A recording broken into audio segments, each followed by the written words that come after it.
Hi there, I'm Jenny. 2 weeks before my wedding, I found a note on my parents' kitchen counter. Wedding's off. Expect a call from my lawyer. No call, no explanation, just silence. But that wasn't the worst part. They used my wedding plans for someone else. My own sister. My money, my venue, even my dress, all reassigned as if I was never part of it. What kind of family does that? And what happened 48 hours later? I promise. It changed everything. I arrived at my parents' house earlier than usual that morning. The sun hadn't fully risen, casting a soft, dim orange light across the quiet Charleston neighborhood. I'd planned to drop off the final cake samples and newly printed invitations before heading to work. Everything had been scheduled down to the hour these last few weeks, and I'd been careful not to overstep, especially with my mother. I let myself in through the side door, as always. No voices, no faint hum of the television, not even the soft clink of my mom's favorite teacup. The house felt still. Then I saw it, a single sheet of paper, folded in half, on the kitchen counter. It was right where my mother usually left cheerful post-it notes reminders about flower pickups or seating charts. But this wasn't her usual handwriting. This wasn't blue ink with loopy curves. This was black, sharp, and cold. Wedding's off. Expect a call from my lawyer. That was it.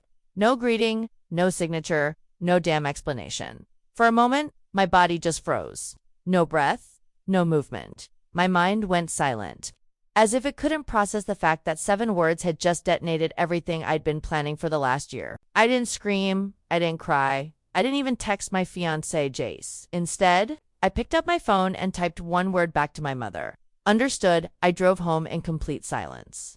The roads were almost empty, but I couldn't hear the hum of the engine or the soft thuds of tires over pavement.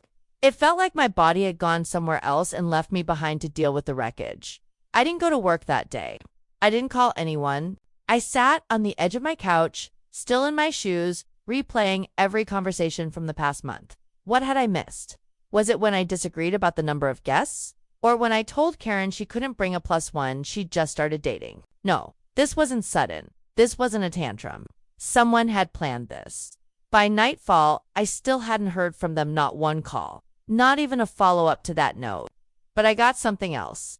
A message from my cousin Courtney popped up on my screen. I think this was meant for someone else, but it showed up in my email. You should see it. Attached was a screenshot of a group chat titled Monroe Family Wedding Changes. My heart pounded as I scanned the names. Julia, Karen, Lael. They'd been planning a restructured celebration.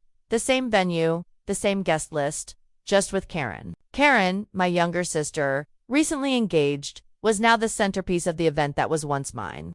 The florist's invoice had been updated, replacing my name. The photographer's new draft timeline listed Karen and Zach as the couple. I wasn't just removed, I was replaced. I stared at the screen, reading the same message over and over.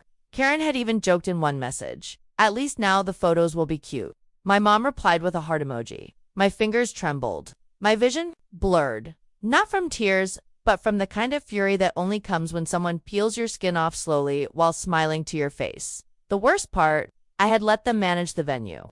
I'd trusted them with the deposits, the accounts, the scheduling, because they were family, because they told me it was easier that way. Easier to erase me. I thought back to the time Mom insisted we pick a neutral dress. Something simple. She'd said, "So you don't overshadow the room?" Or when Dad told me he'd handle the final payment. "Don't worry, sweetie. We've got it covered." But this wasn't about cost. It wasn't about preferences or logistics. This was intentional. They didn't just pull the rug out from under me. They'd wrapped me in it and dragged me out the door while replacing me with a smile. And they didn't think I'd fight back. They'd miscalculated badly. I opened a new folder on my laptop, titled "For the Record," screenshots, receipts, messages. I began dragging everything in. One by one, no one would believe me without proof. But I wasn't doing this to convince anyone. I was doing it to protect myself from this day forward. Because now I understood something I should have realized. A long time ago, they never planned to share the spotlight with me. I was just a filler until someone better came along. As I stared at that digital folder, starting to fill with evidence, my voice came out barely louder than a breath. They think I won't fight. That's the only part they got wrong. I didn't always stay silent. I used to fight back until they taught me it wasn't worth it. Over the years, I learned that arguing with people who pretended I mattered only when they needed something was like pouring water into a cracked vessel. And now, with that folder filling up on my laptop, I sat motionless, letting memories drift in like fog over the marshes. 2 weeks before that note appeared on the kitchen counter, I had a dress-fitting appointment downtown.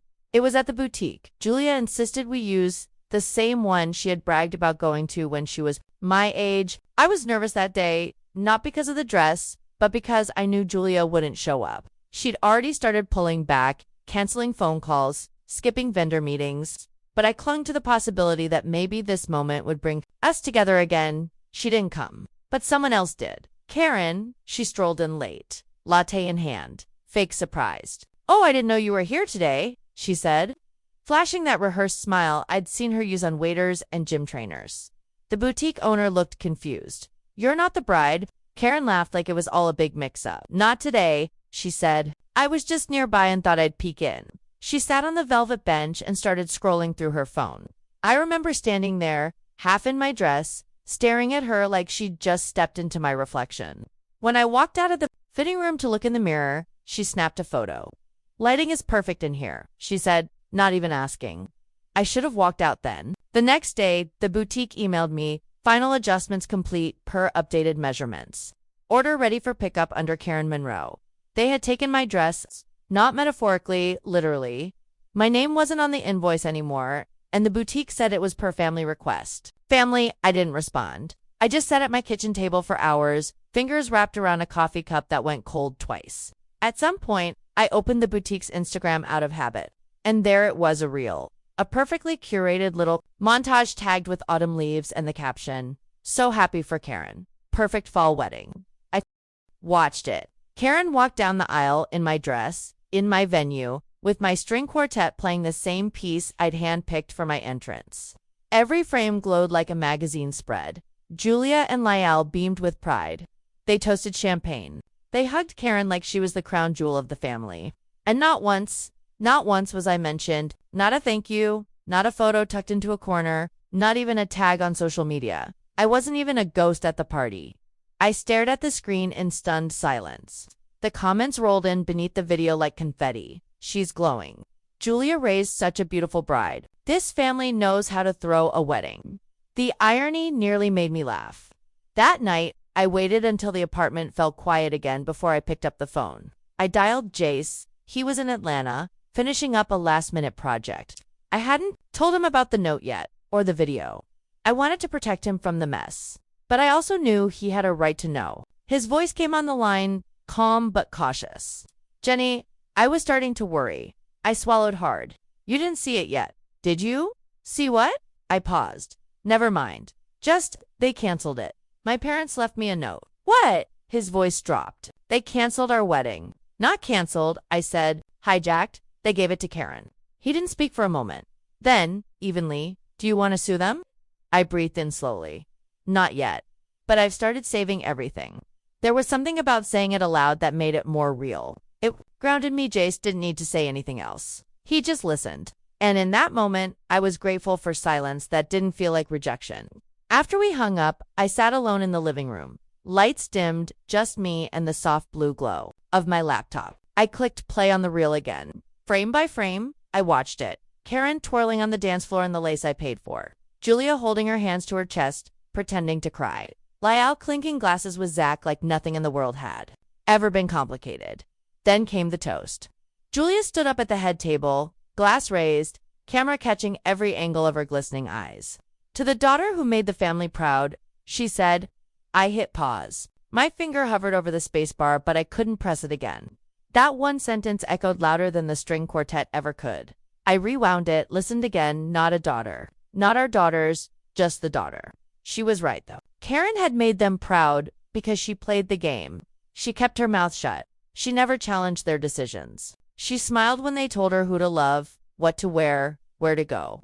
I used to think I was the rebellious one, the disappointment. But maybe all I ever did wrong was try to live a life they couldn't control. I closed the laptop slowly, the faint click of the lid settling into silence. "They think they erased me," I whispered, "but I'm the only one who remembers everything." My laptop stayed closed on the kitchen table long after the screen went black. I sat still, surrounded by silence. That didn't feel peaceful anymore. It felt loaded, like the kind of silence that waits to see if you'll finally snap. I didn't. Not yet. Instead, I got up, walked to the drawer I rarely touched, and pulled out my old phone. The cracked one I stopped using after I got promoted. It was mostly dead weight now, but it still had photos, voicemails, and voice memos from years ago. I told myself I was looking for something practical, maybe old vendor quotes or a contact from my early wedding planning. But deep down, I was hunting for proof I wasn't losing my mind. Something that reminded me this didn't come out of nowhere. I scrolled through the folders until one labeled Holiday Dinner 2021 caught my eye. My finger hovered. That Thanksgiving had been odd. Julia was unusually quiet. Karen kept going on about a marketing job she hadn't even accepted yet. Dad was glued to the football game. I remembered stepping out to take a walk around the block, needing air after Karen snapped at me for always being so sensitive. Apparently, I had left my phone recording on the table by mistake. When I pressed play, the background clinks of silverware filled the room again. Then Julia's voice, too casual, too smooth. "She's a sweet girl," she said, and I already knew. She meant me, but she's just not like Karen. Not driven, not special. She's dull quotes fine. That word, fine, cut deeper than anything vulgar ever could. It wasn't rage or rejection. It was dismissal, like I was bland wallpaper in their home. Not worth changing, not worth admiring. She doesn't push herself. She's content, and that's okay. But Karen, Karen has potential. I stopped the recording. I didn't need to hear more. My face didn't flush. My heart didn't pound. I just sat there, jaw clenched, staring out the window as a group of kids biked down the street, laughing freely. So this was the story they'd told themselves for years, that I was fine and therefore not worth fighting for. But it hadn't always been like that. There was a time, brief as it was, when I pushed back. Colton, 6 years ago, he had been the first person I ever let in fully. The kind of man who planned weekend trips and surprised me with used books he thought I'd like. I remember the afternoon he invited me to Edisto Beach, just the two of us. We were supposed to leave Friday morning. Instead, I woke up to a message. "Jenny, I'm sorry I can't do this. I think your family was right. I'm not enough." No fight, no second chance, just silence after that. For years, I believed he'd simply fallen out of love, maybe found someone easier. But as I sat now, the words from that old voicemail echoed differently. My family was right. He didn't say, "You were wrong." He said they were right. Back then, I couldn't accept it, so I buried it. Never told anyone, not even Jace. I reached for my water glass and stared at the condensation trail it left on the table. I wasn't crying. There weren't any tears left for this version of myself. Instead, I stood and walked to the cabinet above the fridge. That's where I kept the documents. The mortgage I signed alone, the receipts from the wedding venue, a printed spreadsheet Julia insisted on managing to keep things in order. She had said, every page I pulled confirmed something deeper than mismanagement. This wasn't chaos, it was strategy, the kind that erased me slowly. So by the time I noticed, I'd already disappeared. They'd taken my wedding, my voice, my dress. What else had they stolen in the name of family? The worst part wasn't what I found. It was how easy it was to find. A clean sweep, no record of deposits made under my name, no recognition of my work. The guest list, edited weeks ago, had my email removed. The floral arrangements were now listed under Karen M. My entire presence scrubbed. I whispered the question again as I sat back down. A whisper that didn't feel rhetorical anymore. What else have they taken? And for the first time, I didn't feel guilty for asking. That moment of stillness was broken by the sharp ring of my phone. Unknown number. I usually let those go, but this time, something in my gut made me press accept. "Jenny?" the voice asked, nervous, familiar. I didn't answer right away. "It's Colton," he said. I heard about your wedding, and I thought maybe you should know more about what happened back then." The room spun slightly, not from surprise, but from recognition. This wasn't a ghost returning. It was a piece of the puzzle I'd never been allowed to hold. I leaned forward, pressing my palm to my forehead. A familiar ache built behind my eyes. I kept my voice calm. "I'm listening." Colton didn't hesitate once. I said I was listening. "She threatened me, Jenny. I didn't know what else to do." His voice cracked, but I didn't speak. I needed the full story, not comfort. She didn't just tell me to back off. She called my office. "My manager said I was involved with someone who had mental instability, that you were emotionally fragile." needed constant care, and that our relationship was affecting your health, that I was contributing to it. I gripped the edge of the kitchen counter, steadying myself. My knuckles ached from how tight my hand clenched the phone. I said, nothing, but inside, something collapsed, not like a building that falls, more like a dam that quietly cracks, piece by piece, until the flood becomes unstoppable. She said, if I really loved you, I'd walk away so you could focus on yourself. And I believed her. I thought I was doing the right thing. He paused. I could hear it. The regret, the weight he'd been carrying all these years. I'm sorry. I know it doesn't fix anything. I nodded, even though he couldn't see it. My voice came out calm, nearly flat. It doesn't, I said, but thank you for telling me. We exchanged no goodbyes. I hung up, placed the phone on the table, and stared at the window where the streetlight outside glowed over empty pavement. Then I picked up my own thoughts like shards on a tile floor, fitting them into something resembling a timeline. The pattern was clear now, not just in hindsight, but in cold, deliberate detail, control. Julia didn't just block my path, she bulldozed it and then told me I had no sense of direction. The next morning, I sat at the kitchen table with my coffee going cold. My fingers hovered over Jace's contact. He hadn't reached out in days, and I'd been grateful for the space. But now, I needed answers only he could give. When he picked up, his tone was cautious. Hey, he said. I need you to be honest with me, I said. And I need you to do it now. There was a pause, just long enough for me to imagine him sitting on his couch, hand on his forehead, like he always did when he felt cornered. I know what this is about, he said, and you're right to ask. He told me about the day he went to my parents' house, months before he proposed. She called me into the sunroom. Your dad wasn't there. She had a folder. Said it was something to help me make the right choice before the engagement. He sighed. Inside were copies of your old credit statements from years ago, notes about your panic attacks after college, even your ER bill from when you fainted at work. She told me she kept them for emergencies. And the prenup, I asked. Jace hesitated. She had one drafted, said it was just precaution to protect the family's assets in case things didn't work out. Did you sign it? No. But I also didn't tell you. I didn't want to cause a rift. As if there hadn't already been a canyon. Thank you, I said, and ended the call before I said something I couldn't take back. I stood up, walked into my bedroom, and pulled the small metal box from the back of my closet. Inside were the documents Julia had always said to hold on to, just in case. The venue deposit confirmation it had my name on it. The floral arrangement invoice it had come through my nonprofit's account, the one I opened 5 years ago. And at the very bottom, folded neatly in a cream envelope, was the budgeting agreement she'd handed me 2 months ago. I had signed it without much thought back then. She said it was to help keep expenses organized. What I held now, though, was no budgeting guide. It was a contract, a silent transfer of assets, a neat little tool to move things out of my hands and into Karen's. I stared at the signature line, mine, above a line that said, authorized financial reassignment for family redistribution purposes. They didn't just cancel my wedding, they reallocated my life. I returned to the living room and dropped the papers on the table. I didn't cry, I didn't scream, but I moved with a new kind of focus, one I hadn't felt in a long time. I opened my laptop, created a new folder, and labeled it Restitution. Then I opened my email to julia.mro, subject, this ends now. The body was short, sharp, precise. You've taken enough from me. If you continue, I will take back everything. Legally, publicly, permanently. Consider this your last warning. I clicked send. And for the first time in what felt like forever, I felt the knot in my chest loosen. Not because I was done, but because I had finally started. I didn't wait for her reply.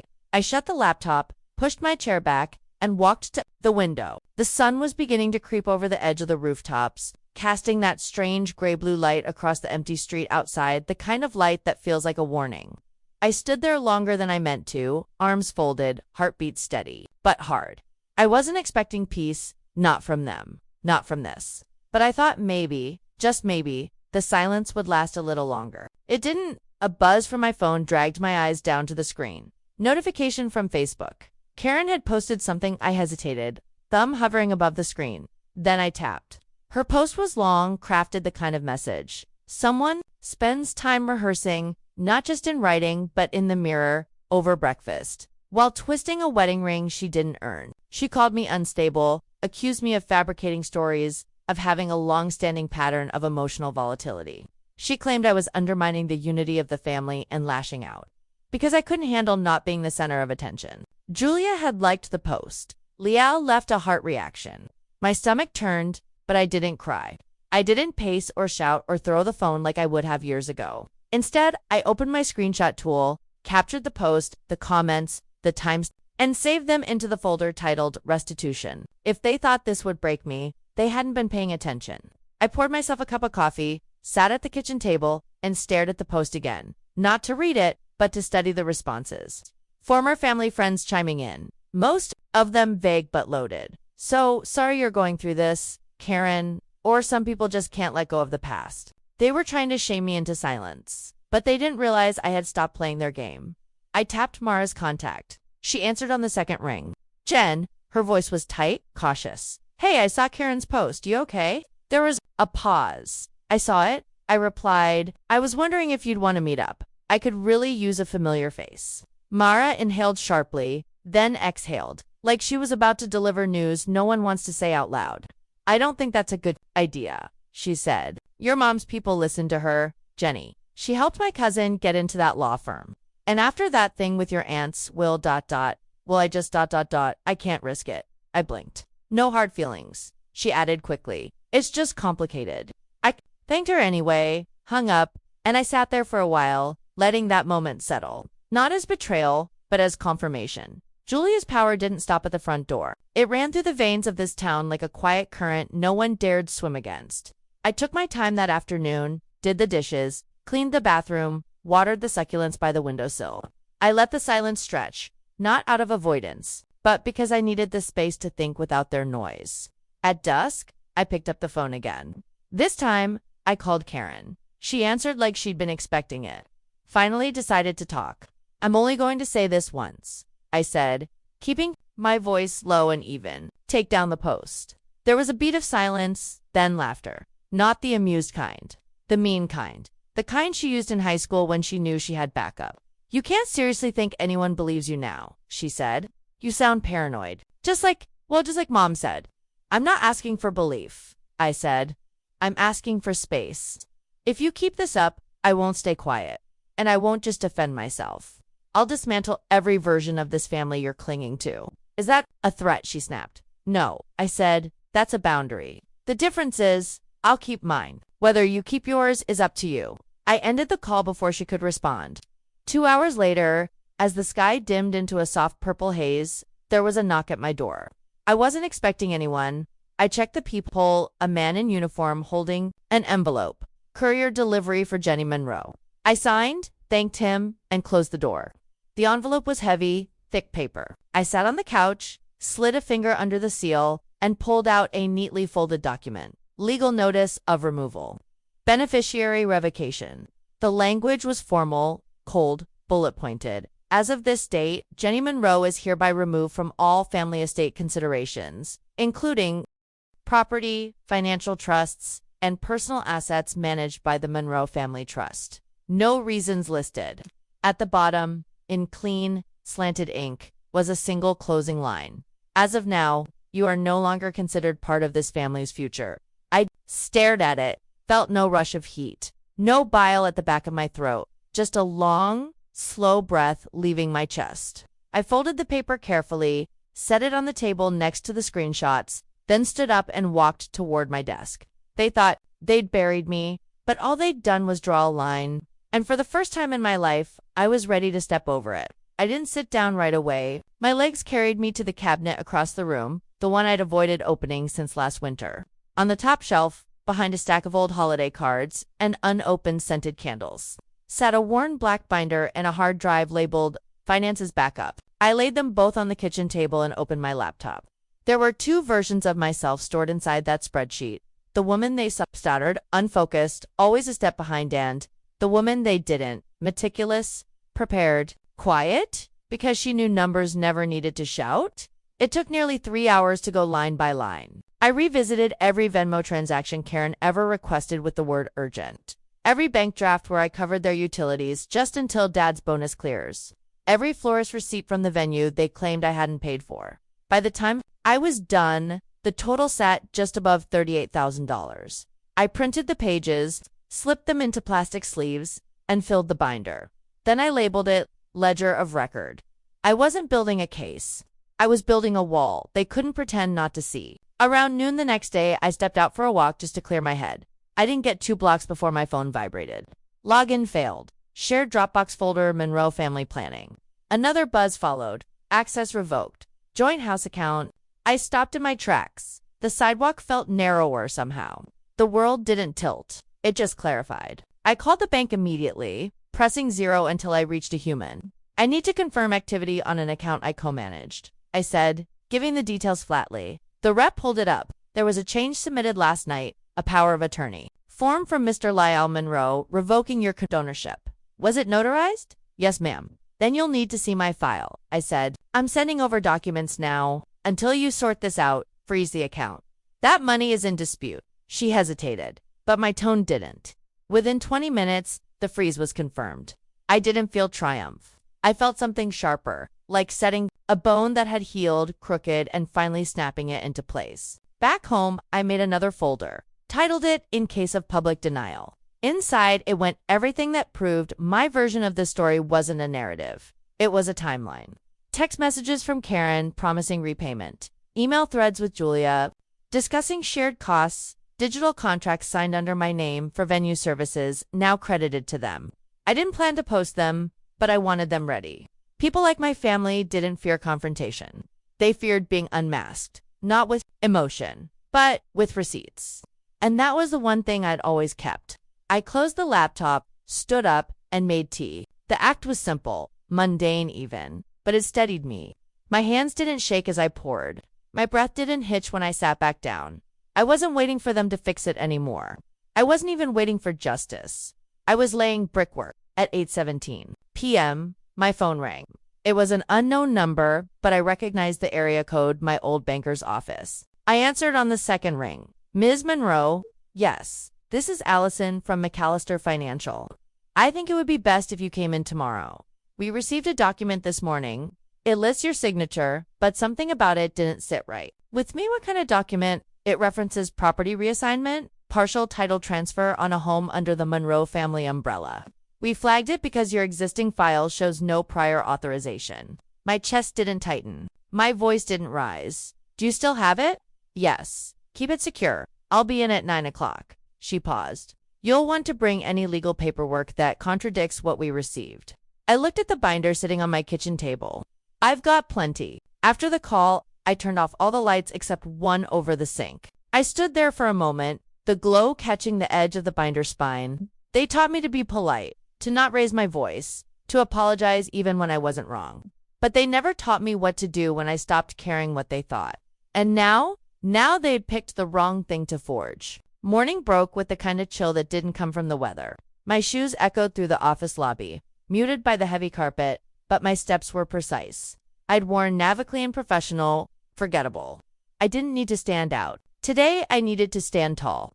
At 9:26 a.m., our front desk buzzed. Jenny? Sharon, the receptionist, called across the open space. There's a delivery for you. I turned toward her just as a man in a gray blazer stepped into view, holding a document tube and a clipboard. Jenny Monroe, he asked, expression neutral. I nodded. You've been served. He placed the envelope in my hands, had me sign, and left before I could say a word. I walked back to my desk slowly, sat down, and peeled the seal open. Civil complaint? Monroe v. Monroe. I scanned at paragraphs of inflated claims. They accused me of embezzling family funds intended for the original wedding, claimed I had authorized venue upgrades outside agreed budgets, that I'd suffered repeated emotional instability that rendered me unfit to manage financial matters. My name was twisted into a caricature of chaos. The lawsuit didn't just seek money. It sought to label me untrustworthy, volatile, dangerous. Around me, the office hummed too quietly.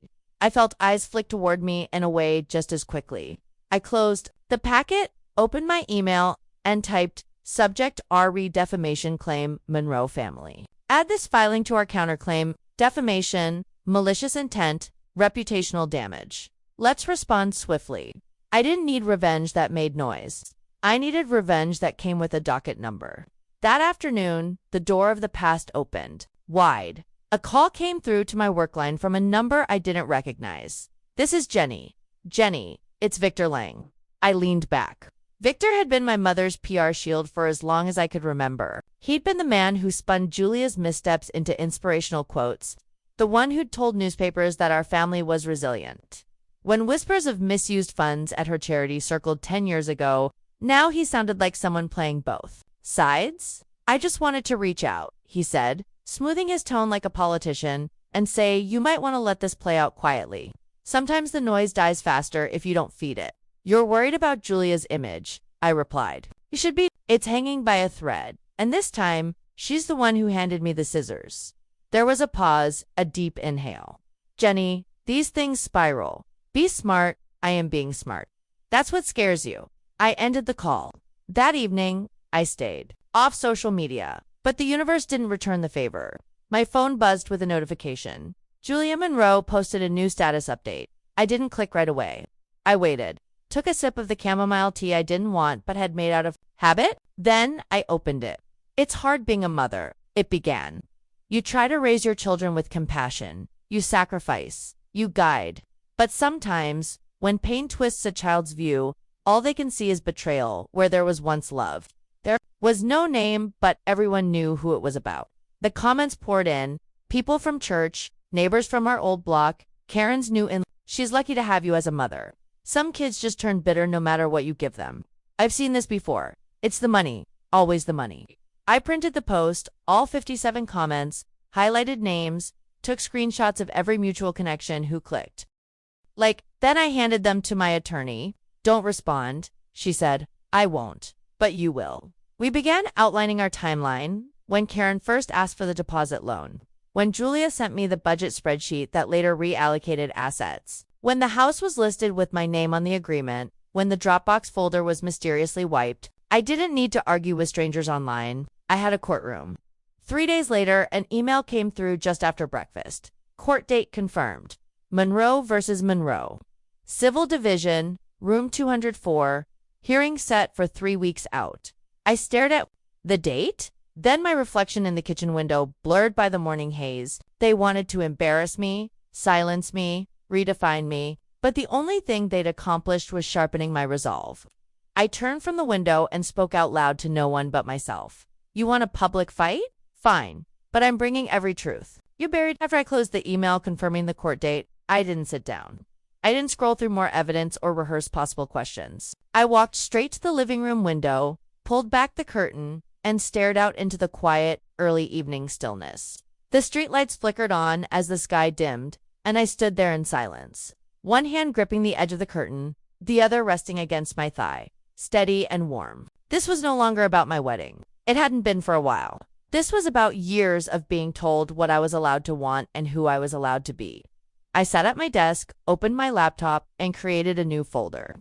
I titled it simply, Truth. Then I wrote the first post, no preamble, no emotional introduction, just a headline. My name is Jenny Monroe, and here's what they erased. Underneath, I dropped in screenshots one by one. Bank transfers from my account to Karen's over the past 5 years labeled venue deposit, catering, emergency travel reimbursement.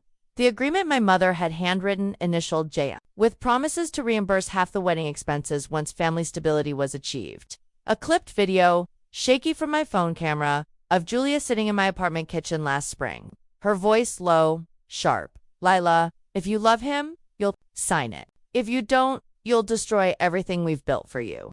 Do you want to be another mistake? I added the Venmo trail, the florist invoice with both our names, but only my signature. The guest list with red lines over my friends' names. No commentary, no hashtags, just cold, careful documentation. I hit post and turned off the screen. When I woke up at 6:20 the next morning, the thread had been shared over 3,000 times. Comments rolled in faster than I could read. Strangers, former classmates, quiet supporters who had watched from the sidelines for years. And people asking questions, why would a family do this to their daughter? Jenny, you're not alone. This is what generational manipulation looks like. At 7:02 a.m., my phone rang. I didn't recognize the number. I picked up anyway. Jenny? Karen's voice said, brittle and shaking. What the hell are you doing? I'm telling the truth. I said simply, you've made Mom look bad. You've made all of us look damaged. I waited. You think the internet is going to fix this? She hissed. You think they'll love you for tearing us apart in public? No, I replied calmly. I think they'll understand that I stopped letting someone else define me. Then I added, she tore us apart behind closed doors. I just stopped pretending it didn't happen. I ended the call, then blocked the number. By noon, my lawyer called to confirm we were ready to submit the final counterclaim. I added the new evidence. She said, "Are you sure you want to include the notarized statement from the accountant?" "Yes," I answered. She was complicit. She gets named. That document had been a surprise. An old family accountant had come forward quietly after reading my post. She had resigned years ago, citing health reasons. In her notarized letter, she confirmed that Julia had rerouted donations meant for a charity. Accounts set up under my name into a separate trust controlled solely by her and my father. She included dates, transfer logs, even scanned copies of altered receipts. This wasn't just an ugly divorce from my family. It was financial fraud, on paper, in ink, and all of it had my name tied to it without my consent. The updated counterclaim listed breach of fiduciary duty, financial misrepresentation, emotional distress, unjust enrichment. We printed it on ivory stock and had it hand-delivered. I didn't check Facebook again that day, but that night, as I lay in bed, my phone buzzed once more, this time from an unknown number. I didn't answer. Instead, I opened the screenshot folder and scrolled through them one by one until my breathing evened out. The next morning arrived with a steady drizzle. I dressed in a slate gray blouse, hair pulled back, heels low but firm. I didn't want to make a statement. I wanted to be the one who stood when everyone else sat down. The courthouse hallway was quiet, pale green walls, long benches. Karen was already seated near the far end, her lawyer beside her. She looked up when I entered but said nothing. Julia stood near the wall, arms crossed, avoiding my eyes entirely. A man with a press badge stepped forward. "Ms. Monroe," he asked quietly, "do you have anything you'd like to say before we go in?" I looked past him, through the door that would open onto rows of polished seats, recorded testimony, and legal arguments. Then I met his gaze. "Just this," I said. "When someone tells you silence is love, they're usually trying to keep you from speaking." The courtroom doors opened with the kind of hush that follows a storm, not precedes one. A bailiff called our case, and I stepped forward with my attorney beside me, heart steady, breath deliberate. I wasn't trembling, not anymore. The nerves had burned off weeks ago. What was left now was clarity. Karen sat across the aisle, shifting in her seat. Her lawyer whispered something, but she wasn't listening. Julia remained standing near the edge of the room, hands clenched tight around a stack of papers. Lyle was there too, though he seemed more like a figure propped up than a participant. He avoided my gaze the entire time. The judge, an older woman with hair pulled tightly into a bun and a voice that brooked no posturing, asked both sides to keep emotions out of their presentations. "This isn't a reality show," she said bluntly. "It's civil court. Facts. Please." I let my lawyer do most of the talking. Contracts, transfers, recorded conversations. We submitted everything. When it was their turn, Julia's side attempted to argue emotional instability, to which the judge raised an eyebrow and asked for clinical documentation. None was provided. By the end of it, there were no slammed gavels, no dramatic gasps. The ruling was measured, independent audits to be conducted.